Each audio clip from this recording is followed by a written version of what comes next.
Hey, welcome back, knitters. It's cast on day for the Crofter's Kep.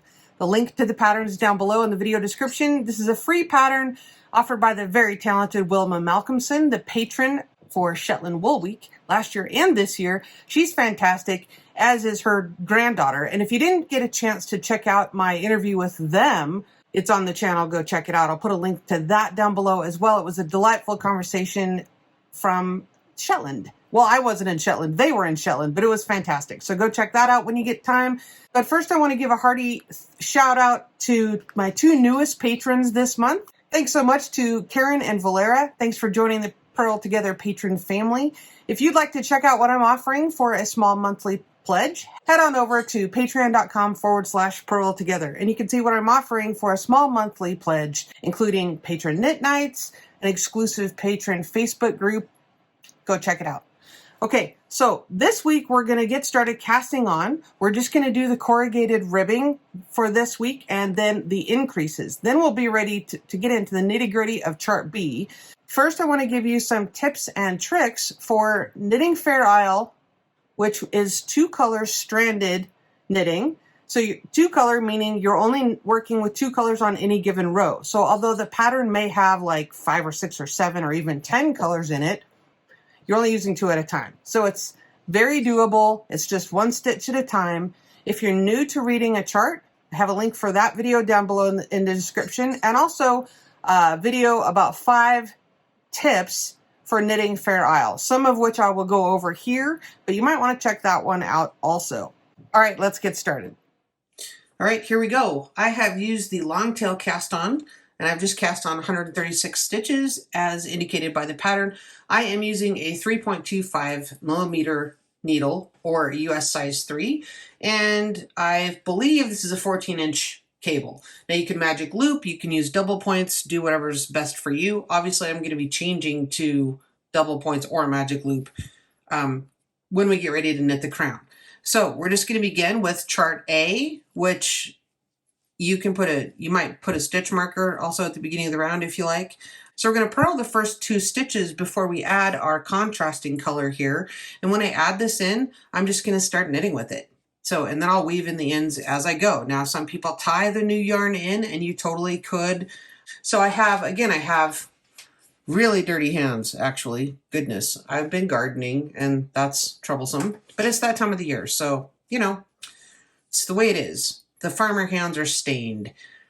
So what I'm going to do here is hold my pattern color in my left hand and my background color in my right hand. So we talked about that with the swatching video. And then I'm just going to go in and do 2 knits, wrapping counterclockwise, and then I'm going to do 2 purls with my background.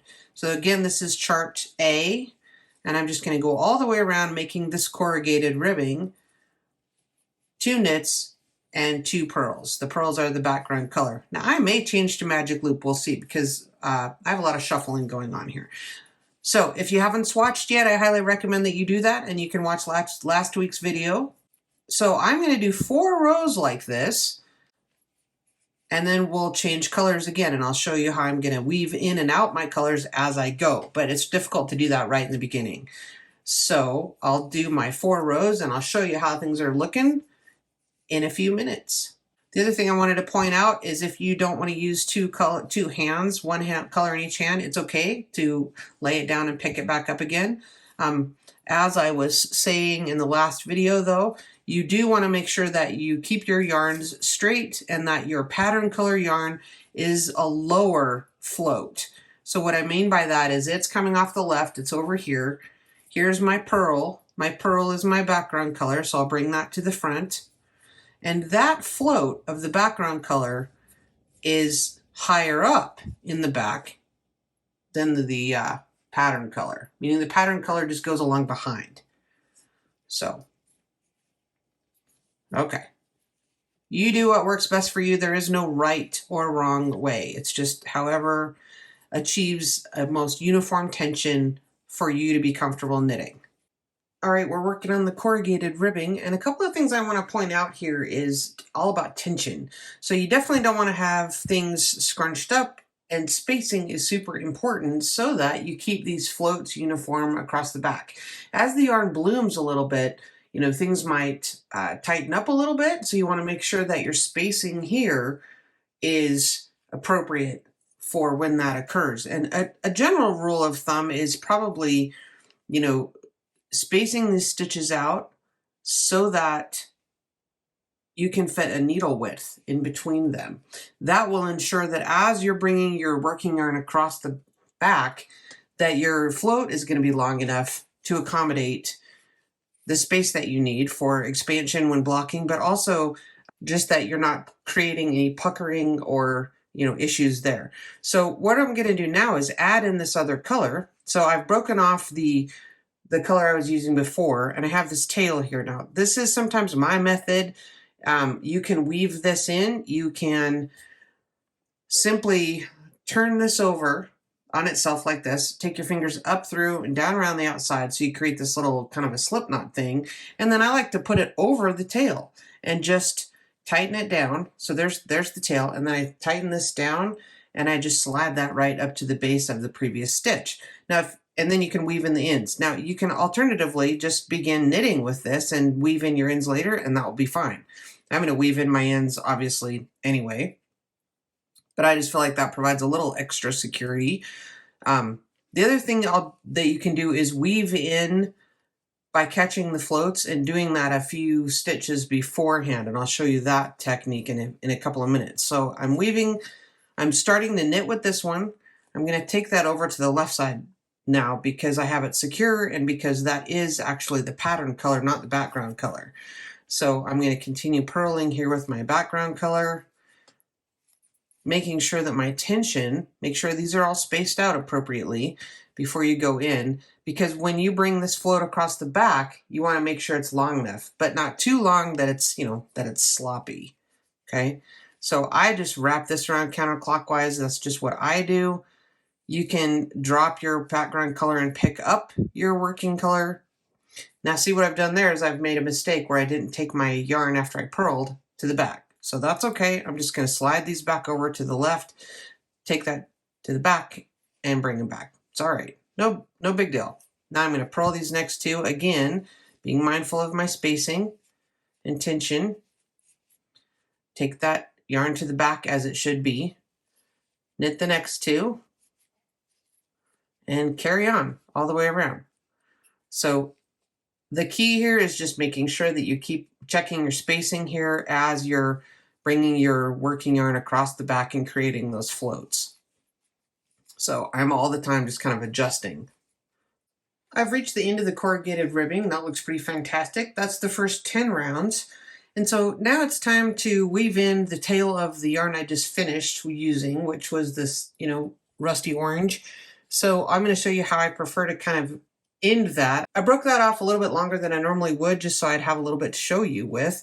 What I like to do is weave it out by trapping the floats. And I have another video about this as well on the Fair Isle playlist on the channel. But now we're going to do the increase row. So we're going to knit, I think 5 stitches to start with. And so I'll show you what I do there is just go in as if to knit like normal. And then I take this tail and lay it up over my right hand needle. Go ahead and wrap your knit stitch as you normally would, and then bring that back over. So knit that first one, and then when you knit the second one, you can see that that orange yarn is already over, and when we wrap the second stitch, it kind of locks it down or traps it on there. So we're going to do the same thing again, up and over this tail. We're going to take up and over the right hand needle, wrap your knit stitch, and then bring that back down. And all that does is lay it over the working yarn, and then it traps it down with the next stitch.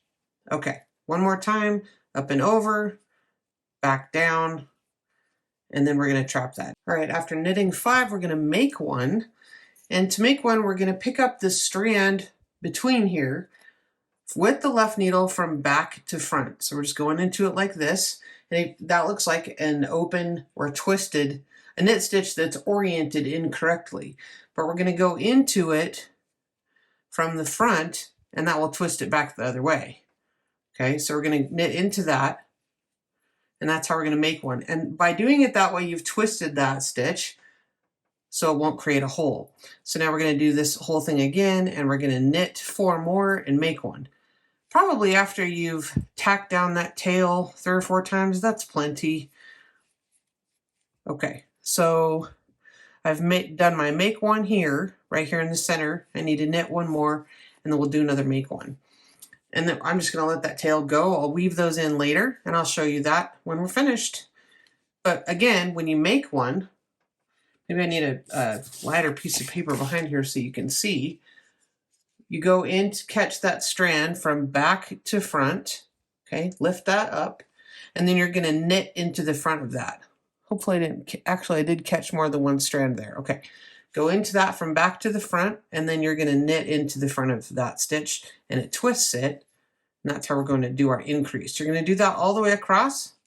All right, as I come to the end of that increase row, now I'm going to verify that I do have the proper number of stitches. There should be 168 stitches all the way around. And we should have 7 chart repeats. So the first thing I'm going to do is when we're beginning chart B is I like to take stitch markers, and this one is my beginning of the round.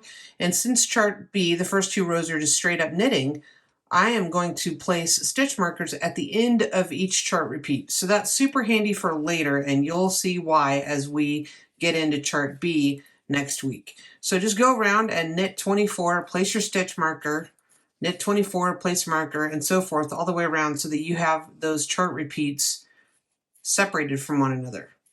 All right, I hope you're off to a good start with your KEP, and this video is helping you out. I'm really happy with the way mine looks. I think it's fantastic. You can see my Bengali stitch markers here. That's a lot of fun. I always kind of try to color coordinate my stitch markers with my yarn. Do you do that with your projects? Maybe it's just me. Maybe I'm just a little too OCD about it. I don't know. I'm excited to video the next part for you and get into chart B. Again, I put a link down below to another video about my top 5 tips for knitting Fair Isle. Go check that out. If you find these videos helpful, consider supporting the channel. And that's as simple as hitting thumbs up and subscribing. If you can afford to become a patron, I would absolutely appreciate that also. All right, see you next week.